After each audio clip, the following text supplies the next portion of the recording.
welcome. I'm Simone. It's so good to see all y'all's faces. I have formal remarks prepared, and my job this morning is really to introduce the really important people in this. Some of our really important people who are going to be speaking with you today. But I'm going to run my mouth a little bit. One, not only am I thanking you for being here, but I think you're super brave. When we think about education, maybe brave is not the word that comes to mind, but I think teaching is one of the most political things you can do. I've heard too many people who say, well, teaching is apolitical, I do this. I couldn't agree, I disagree more. What you choose to teach, how you choose it, how you train your teachers, what you choose not to train them in, it all tells stories. And in a time of divisiveness, you all have chose coalition, whether you intended it or not, because you're here, and that is what today is about, building coalition. Now to my formal remarks.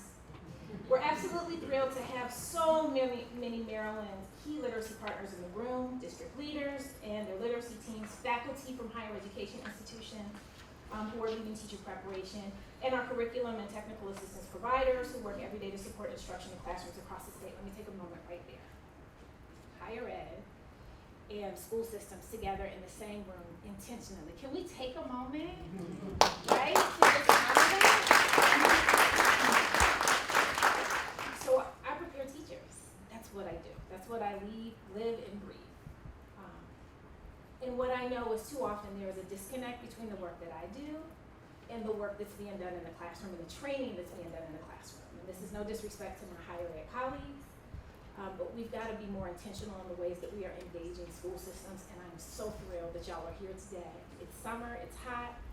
And some of y'all are on contract, some of y'all are not, but I'm so grateful that y'all are here to engage in these intentional conversations. You couldn't hear me? Okay, I apologize.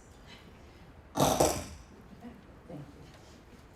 The summit is more than just a convening, it's a chance to align our efforts, build shared understanding, and strengthen the systems we know are necessary for sustained literacy success. That is what today is about. Thinking through the systems that need to be in place to ensure that our kids are going to be really strong readers. And there are lots of folks, many of whom are here today, who are part of that conversation, who too often are not in the same room at the same time for the same conversation. So this is really significant that y'all are here. While we know that this work is challenging, the political landscape around education is complex, even polarized, we are not here to be divided, we are here to build coalition. We are here to focus on what we know works, to share our strengths, and to keep students at the center of the conversation. Again, I'm Simone Gibson, and I'm co-director of MILE. MILE is a collaboration between the University of Maryland and Morgan State. We were granted some funding through the University of Maryland's president, through the Grand Challenges Grants Program 2 years ago. This is the third year that we've been in existence. And our work is really supporting Maryland State Department of Education in the school systems and higher ed, anyone who is working with literacy. Our goal is to bring folks together and engage in ways to make sure, again, that we are building sustainable systems to ensure that kiddos are going to be really good readers. So that's the work of mine. Our work is rounded in research, practice partnerships that span disciplines from brain science and education to speech pathology and public policy. We reject siloed thinking and instead focus on building systems. You're going to hear that a lot. Coalition building, building of systems. You're going to hear that over and over again, that address root causes and serve learners at every stage of life. At the heart of MILE's mission is the belief that literacy is a right, and that equitable access to literacy can transform communities. So whether we're talking about Steubenville, Ohio, whether we're talking about Mississippi, an entire state, or just a school system, what's important to know is they all have really meaningful and intentional systems in place, which are resulting in meaningful outcomes for kids regardless of their background, right? We tend to use kids' backgrounds as excuses for why they cannot achieve and specifically cannot read. And we have too many examples. Some of you have schools in your school systems who have given us examples of how, in spite of kids' backgrounds, they can and should learn to read. So we're really excited to capitalize on the knowledge about how to create some of these systems that are going to result in our kids, regardless of their backgrounds, being really good readers. I want to acknowledge the amazing MILE team. First and foremost, my partner, DJ Bolger. DJ's over there sitting to the side. Lindsay, who put this together with the help of Emily, two Emilys. I don't know if you've ever met her. Laura Groth, Maggie Peterson, yeah. Y'all, when you see him, shake your shoulders, wink at him, something, because they've worked really, really hard and long hours to put this together. And hopefully this is going to be something you find that is of significance. But know that this is just the beginning of a greater conversation that we're seeking to engage in throughout the course of not only this year, but in years to come. Thank you all for your partnership and your leadership, and now it is my great honor to introduce two visionary education leaders who have shaped this world from the ground up, and I'm going to start with my dean, the Glenda Prime. This is the lovely young lady sitting in the white that I'm winking at in front of me. I'm going to tell y'all, when I first met Dean Prime, I wanted her to be my mentor. I don't think you knew this. She presented to new faculty. You weren't dean at the time. And you talked about some of the work you did with faculty in your department. I was not in your department. And I said, I don't know who I said it to, but I was like, I need her to mentor me.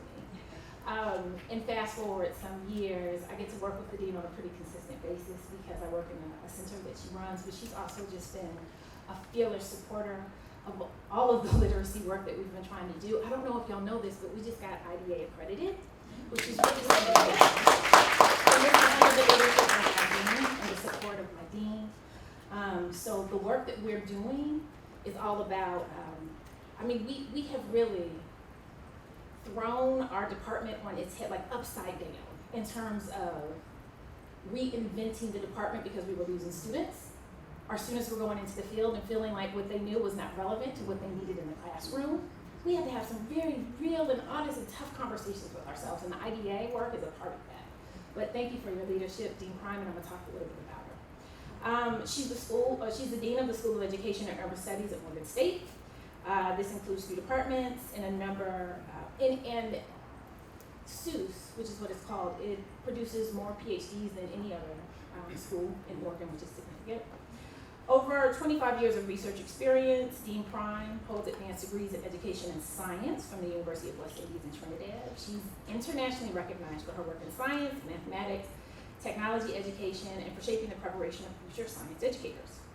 Her most recent publication, Centering Race and STEM Education of African American K-12 Learners, introduces the concept of race-visible pedagogy, calling for science education that directly engages the lived, racialized, and experiences of Black students. Dean Prime's leadership and scholarship continues to influence both teacher preparation and equity in STEM education.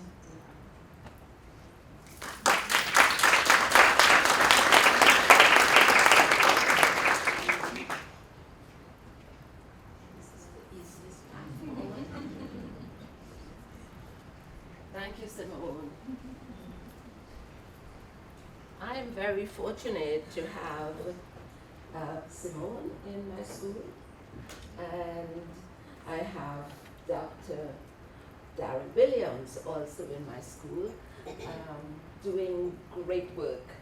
Thank you both. My job is a simple one. I'm here to welcome all of you and to acknowledge the amazing work that Mile has been doing. I wrote some notes that I would like to speak to, and it might help if I wore my glasses. So as Dean of the School of Education and Urban Studies, one of my partner at Morgan State University, one of Mile's partner institutions, it is my pleasure to welcome you to this summit. The number of institutions represented here, higher education, the school systems, classroom practitioners, school administrators, philanthropic organizations. The fact that we are all here together is a powerful acknowledgement that literacy is everybody's business. Addressing issues to do with literacy, whether they be at the policy level, whether they be at the classroom level, at the research level, wherever we are addressing literacy issues, we need the full involvement of the entire educational ecosystem. So your presence here is very reassuring to me, and I welcome you and invite you to spend your time advancing bold ideas, to spend your time building coalitions with each other across your institutions, and committing yourselves to transcending those institutional borders so that the collaboration could be real and impactful and meaningful. You know, I want to remind you that MILE, Maryland Initiative for Literacy and Equity, was conceptualized and named before equity was a bad word. And your presence here and the fact that MILE has not chosen to change its name in any way is evidence that we are not backing away from our goal of equity. It is one of the most important things that we do in education. There can be no doubt that literacy is an equity issue. It is more than just reading and writing, and you know that better than I do. I often tell Simone that I raised 2 kids. I have no idea how they learn to read. I'm just in such awe of people who teach young children to read. I sat in on one of Simone's classes a few weeks ago, maybe months ago, and just in awe of what she does. I'm a science educator. Teach them to read and then I'll teach them science. I just don't know how to do that. But there can be no doubt that literacy is an equity issue, and it is far more than reading and writing. It's the difference between opportunity and exclusion. It's the difference between full engagement in civic life and marginalization. So it is far more. It is the difference between knowledge of one's history and not knowing who one is. That's what literacy is at its heart. So we have seen data that suggests that there's a correlation between 3rd grade reading level and life outcomes. And what is troubling is that the gaps in literacy correspond to racial and socioeconomic lines and zip code. And that is a situation that we cannot live with. We have all seen those data. And the fact that MILE has tied equity to literacy has important instructional implications. If it were just Maryland Initiative for Literacy, we could learn about the science of reading, we could incorporate it into our instructional practices, in our choice of curriculum materials, but that's not going to get us to equity. To get to equity, we have to contextualize the science of reading and all the instructional practices that are implied by that. We have to contextualize that in children's cultural heritage. It cannot be one size fits all. And that's the importance of attaching equity to literacy, or foregrounding that attachment. And so the data on literacy achievement should be of concern to all of us. And although the state has been trending upwards based on the 2024 NAEP data, we cannot be complacent when over 60% of our children in grades 3 to 8 are not yet reading at proficient levels. And so today, we've come to celebrate the bold vision that the state is now advancing for literacy goals. But we are also, more than celebrating, I hope we have come to commit ourselves to supporting that bold vision. The vision includes science of reading, implementation of the science of reading, also assessment, more frequent assessment with interventions, because assessment by itself doesn't help us. I sometimes tell my students that when we focus on assessment as a way to improve learning, it's kind of like a farmer who has a cow that's not growing, and so he decides to weigh the cow every morning. That's what assessment without intervention looks like. And so the interventions are an important part of dealing with improving and enhancing literacy. And I am particularly optimistic about the collaboration between Morgan and the University of Maryland at College Park. I see my dean colleague over there. We've been trying for the longest while to get together outside of occasions like this, and we just haven't been able to do it. We're going to do it soon. We're going to do it. So I'm particularly optimistic about this collaboration because they're two very different higher ed institutions. Morgan is an HBCU. UMD is a predominantly white institution. And very often, when there are partnerships between institutions of that type, the presence of the HBCU is to allow the PWI to check the diversity box. And it's not a real partnership. But I'm convinced that this is a very real partnership.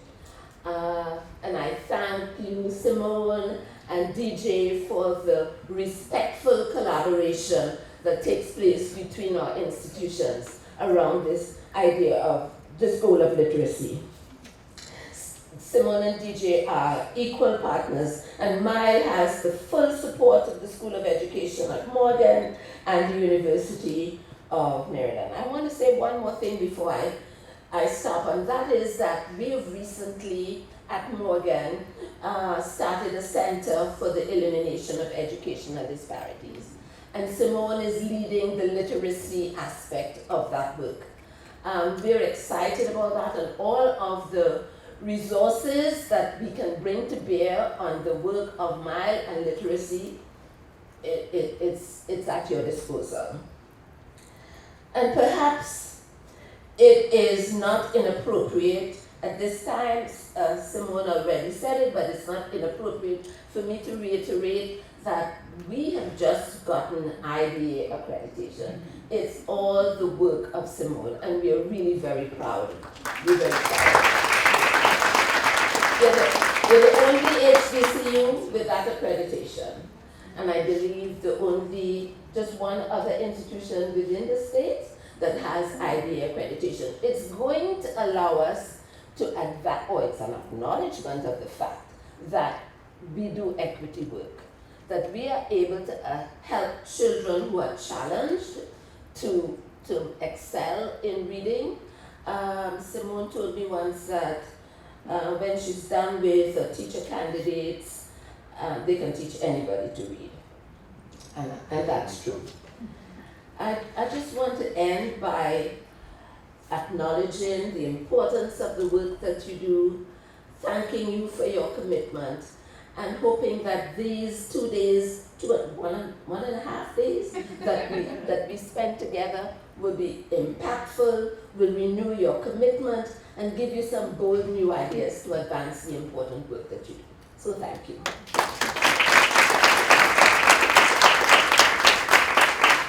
Thank you, Dean Prime. So next we have the awesome Dean Griffin. Okay, so I gotta say something about you too before I read you. So when you look at Dean Griffin's resume, Kimberly Griffin's resume is beautiful. It's like something made up almost.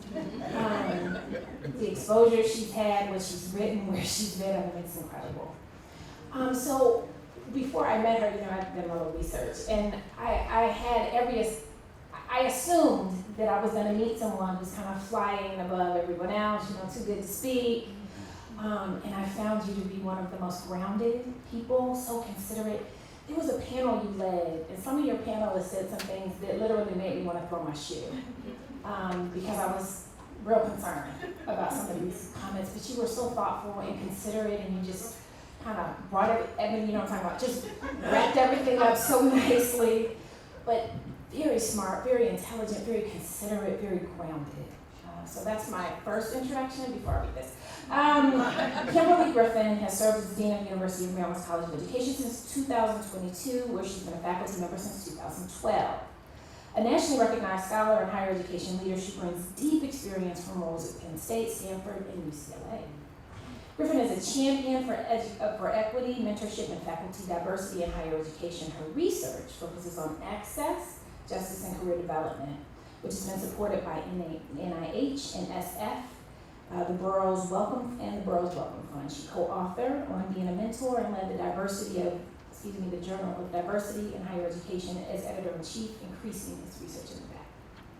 Her leadership is marked by care, community, and a commitment to bridging research and practice. Education Week has named her one of the 200 most influential education scholars for the past decade. She continues to shape the future of education by centering inclusive excellence at every level.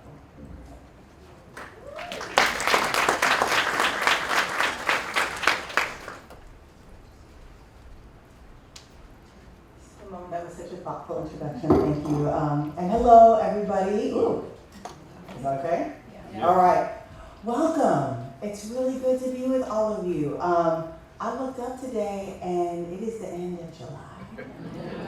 And this is around the time where people start telling me summer's over, and I'm like, we got one more month. We got one more month. But I know this time is precious, so I'm so grateful that you all would be willing to give time and energy to this important conversation. At the University of Maryland, we talk a lot about grand challenges, that the role of our institution, the role of the academy, is to really take on and tackle the grandest challenges of our time. And I don't think I have to sell anyone in this room on where literacy falls in terms of one of those grand challenges. And as I reflected on what I would share with all of you today and how I would welcome you into this conversation, I started thinking about, I'm just about to start my 4th year as dean. I started thinking about when I was just starting my 1st year as dean. It was right around this time. And I am a higher education scholar and researcher, which makes me a little bit unique amongst deans of colleges of education. Usually, there are pre-K through 12 colleagues. And I remember everyone was talking about these reading awards. And I'm like, what are we fighting about, y'all? What's going on? And so I'm reading and I'm learning more, and I'm realizing there is a real meaningful conversation that's happening here. And so I have, on one hand, this meaningful conversation as a scholar, as a dean that I need to think about. And on the other hand, I hold mom of, at the time, a pre-K student who's just starting to think about maybe start learning to read. He's 6 now, he's doing great. But I just realized how important this issue is as a scholarly issue, as a practical issue for teachers, for families, that there's no person that this issue doesn't touch.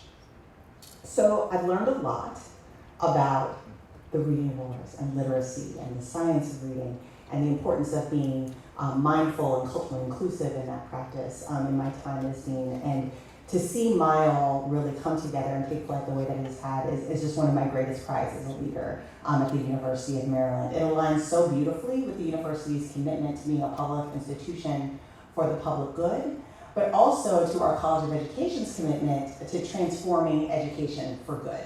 That's our tagline, and we mean it, we care about it deeply, and transforming in particular is a word that's very important to me. That transforming to me means to change something fundamentally. It does not look the way it looked before. It's almost unrecognizable, right? And so the work that we are doing is truly transformational. But the other piece of it that's really important to me is that you rarely transform something by yourself, right? You can't do it alone. You need a coalition, you need a team, you need a group of people coming together that's all working in the same direction.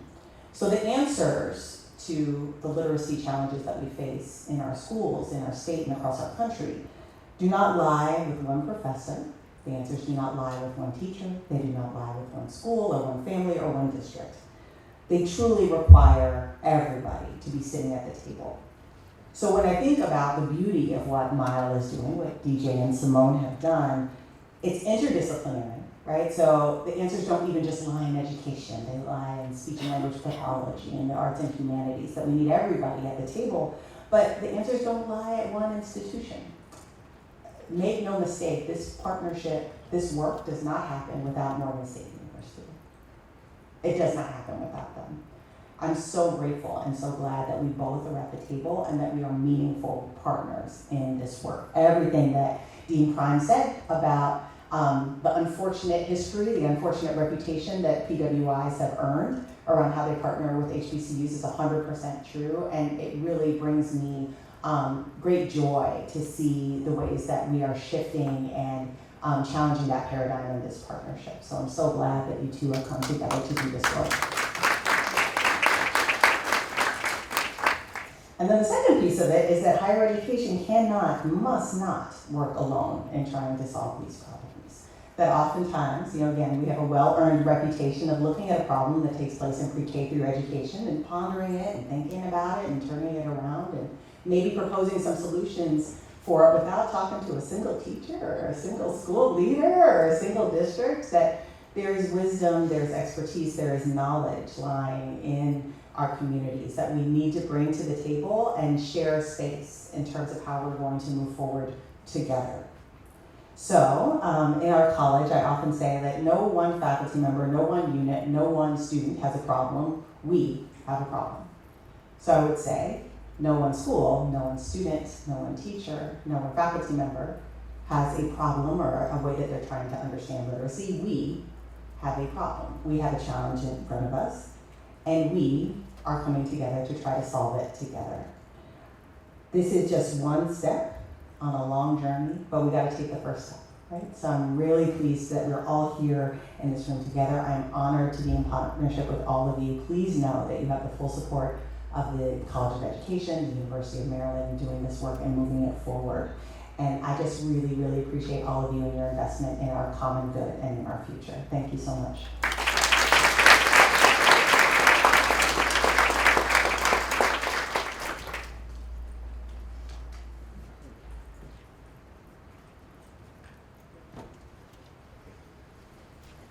All right, I want to make a couple of announcements. Here's the agenda for today. And as educators and teachers, we know we're very flexible, correct? There's always the written agenda, but we sometimes have to amend it. Also want to bring to your attention, so I'm not all about the party, but there is a happy hour that's being sponsored today, so I'm going to bring that to your attention. All right, so you heard a lot. I want to spend like 2 minutes at your table, someone you don't know. First, introduce yourself, and then one point that the dean said that resonated with you. Introduce yourself to someone you don't know, and one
Righty.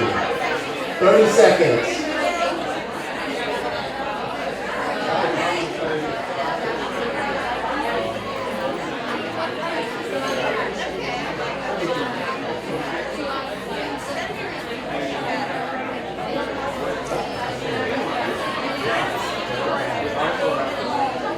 Well, we thank you all for doing this quick activity of introducing yourselves and a point that resonated with you. Thank you all so much. I'm going to bring Dr. Simone Gibson back on stage.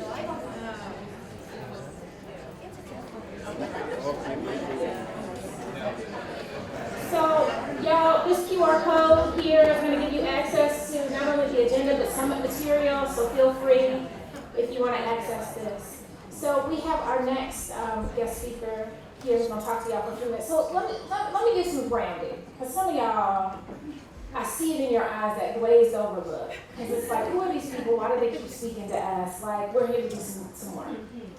But it's really important to acknowledge those folks who have made it possible for us to be here today. And it starts with our deans, because they give us time away from teaching our classes to do this work. They help us find funding, and they make it possible for us to be there. So it was important for them to start the conversation.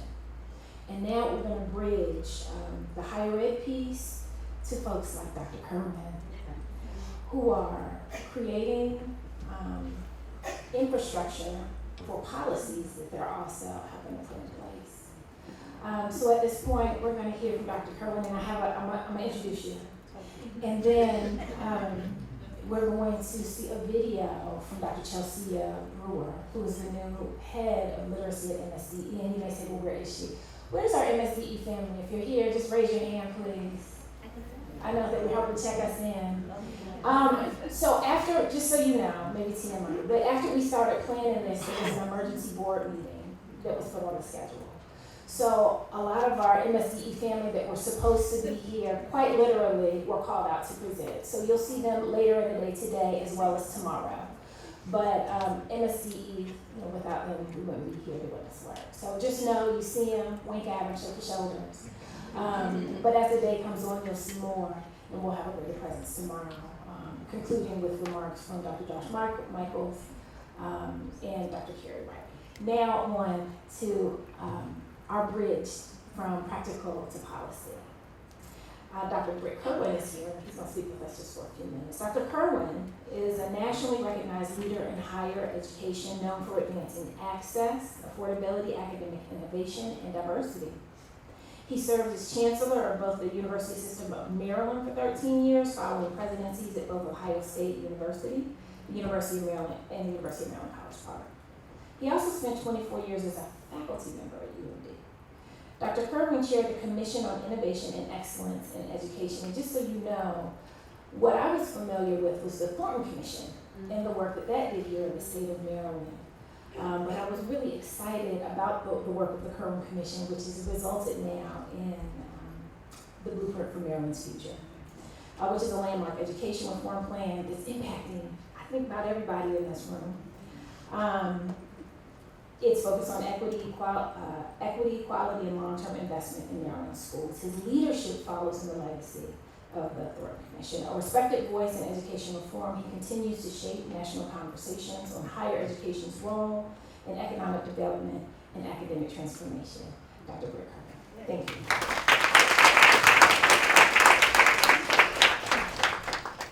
Thank you so much for that introduction, and I apologize for coming a little late. My calendar invite said 2 o'clock. Somebody changed the time. I broke speed records getting here, and a little out of breath, but I do so glad to be here, and I thank you for that wonderful, beautiful introduction. I'm just really excited when I heard about this conference, and I want to thank MSDE and Maya for organizing this and putting it together and bringing us all together. And, I can't mention Maya without recognizing the great leadership that DJ Bolger and Glenda, Simone Gibson bring to this effort. And I can't think about Simone without thinking about Morgan State University, because it's a partnership with College Park to create Miles. And I think this has already been mentioned today, but I'm just so enormously impressed by what happened with their accreditation with the International Dyslexia Association. Morgan State was the first HBCU to get that designation, I think the only one in the state of Maryland. So I think Dean Prime is here, I believe. Yes, where is he? Oh, yes, there you are. So just congratulate you and your colleagues. And it's so relevant for what we're talking about today. So hats off to you. And let's give her another round of applause. So as some of you may know, no reason why you should, but some of you may know that I'm a mathematician. Grew up as, became a professional mathematician, enjoyed 35 years on the math faculty here at the University of Maryland. But even being a mathematician, I want you to know that I have consistently said literacy is job one in education. Because you can't learn mathematics or any other subject if you can't read and understand what you've read. So given the importance of literacy, how are we doing as a state in preparing our students to be proficient readers? I think we have to admit we are not where we ought to be. While we've made some improvements in our 2024 relative ranking on the NAEP scores, our students perform at about the national level average, and only 30% are rated as proficient readers. For the wealthiest state in the Union, striving to be a leader in the knowledge economy, this can't be seen as acceptable. Consistent with our hopes for Maryland's economic future, the blueprint for Maryland's future is premised on Maryland's pre-K through 12 system performing as well overall as the best performing systems in the world, not just in the United States.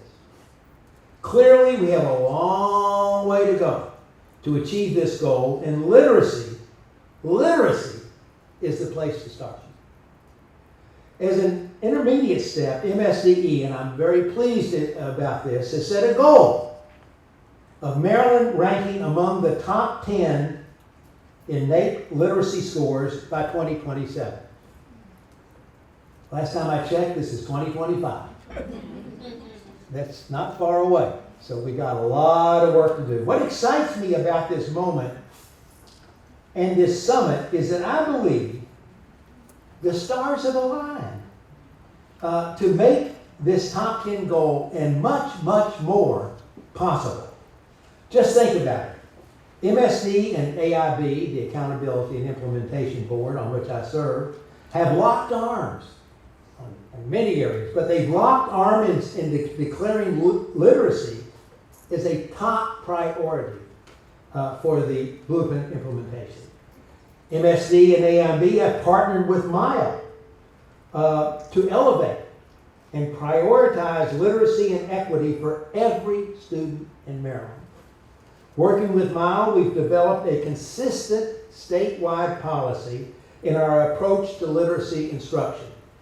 Namely, across the state, we are implementing evidence-based practices known as structured literacy, while giving teachers agency to practice the art of teaching by meeting students where they are. And we have in this room representatives of the professionals who can make all of this happen in the classroom. What an opportunity we have been given. Working together, what a legacy we can create. Let me add a few words about the critical roles various groups of you here today must play if we are to be successful. We have superintendents who must hire talented and dedicated school leaders and hold them accountable for meeting literacy and other goals.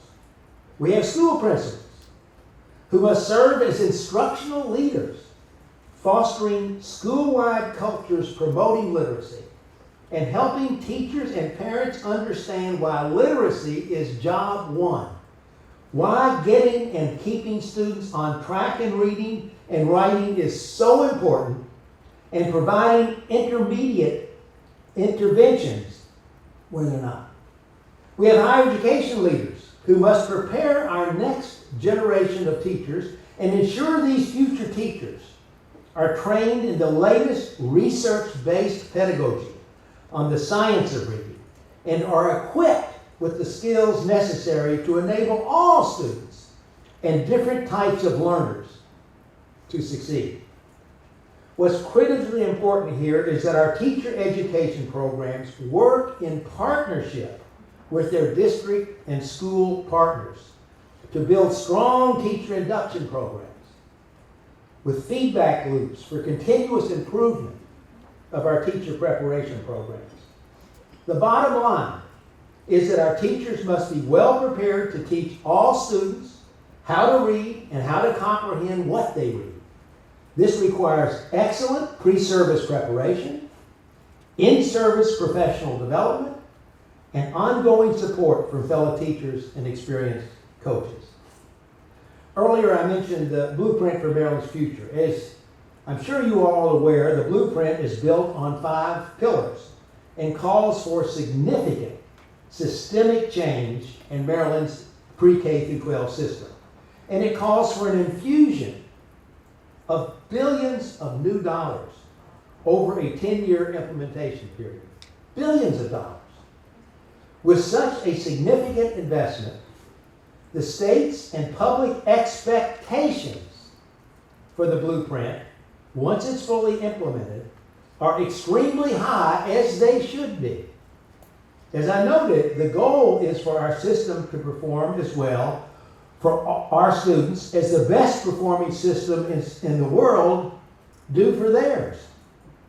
Maryland becoming a top performer in literacy is a key to achieving this goal. In fact, I would say it's a necessary condition because literacy plays an essential role throughout the blueprint.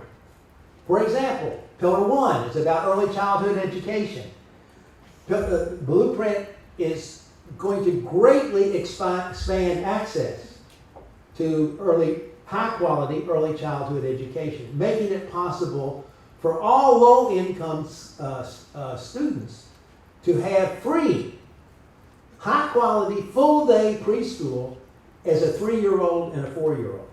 So we're going to see a great increase in the number of children coming to kindergarten ready to learn and ready to learn to read. Pillar 2, high quality and diverse teachers, leaders. That's what Pillar 2 is about. The blueprint is making a huge investment in our teachers, providing them much better compensation and classroom autonomy.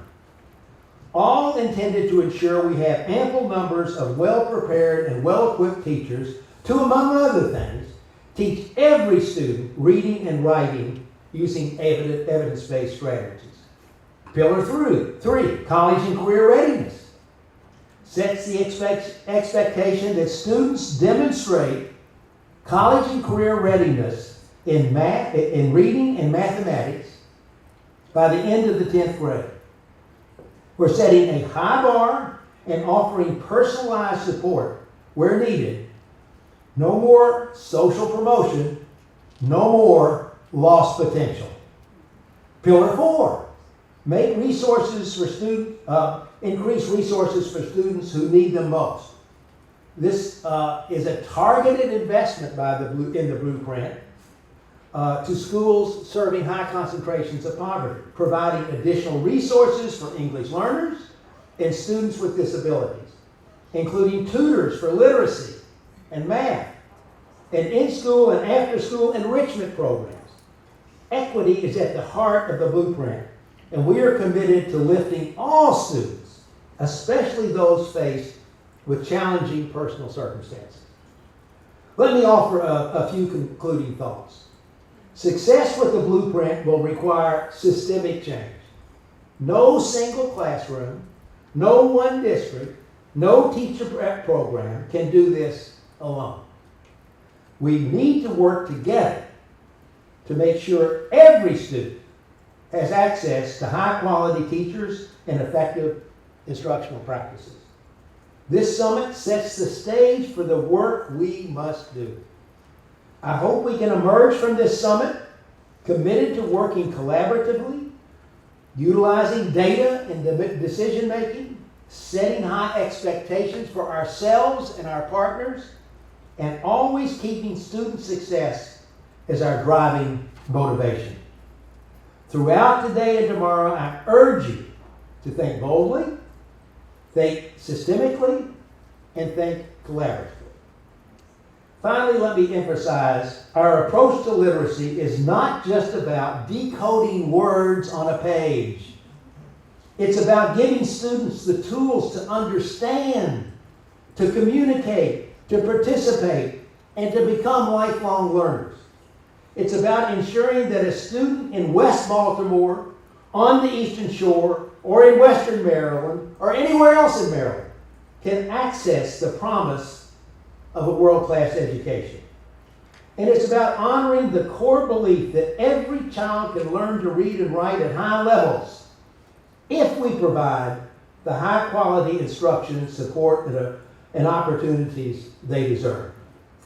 We, those of us in this room and those we represent, have been granted an incredible opportunity and privilege, one that comes to very, very few.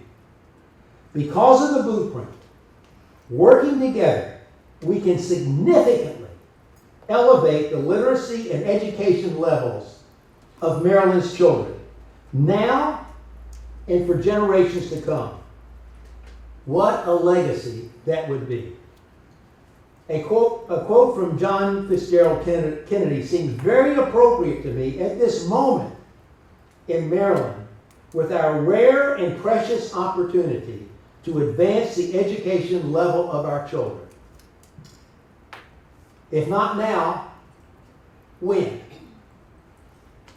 If not us, who? Thank you very much.